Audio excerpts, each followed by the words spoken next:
ലഞ്ചിന് ജീര റൈസ് ഉണ്ടാക്കിയാലോ? കുറച്ച് നെയ്യ് ഇട്ട് കൊടുക്കാം അതിന് തന്നെ.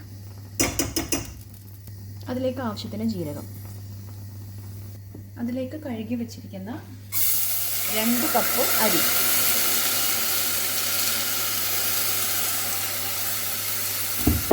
ബസ്മതി റൈസാണ് എടുത്തിരിക്കുന്നത് കേട്ടോ. നന്നായിട്ടൊന്ന് ഇളക്കി കൊടുക്കാം. ഇപ്പോൾ 2 കപ്പ് ബസ്മതി റൈസിലേക്ക് 4 കപ്പ് വെള്ളം, ആവശ്യത്തിന് ഉപ്പ് സ്വല്പം മുന്നോട്ട് നിൽക്കണം. ഇനി നമുക്ക് അടച്ചു വെച്ച് ഒരു വിസിൽ. നല്ല ചൂട് പാരണ ജീര റൈസിലേക്ക് കുറച്ച് മല്ലിയിലയും കൂടെ ചേർത്ത് കൊടുക്കാം. അപ്പോൾ ജീര റൈസ് റെഡി ആയിട്ടുണ്ട്. നമ്മുടെ പരിപ്പ് കറിയുടെ കൂടെ, ഇത് ദാൽ പാലക്കാണ്, കുറച്ച് ഫ്രൈംസും കൂടെ ഇട്ട് കഴിക്കാം. നല്ല ടേസ്റ്റാണ്. ട്രൈ ചെയ്ത് നോക്കണേ.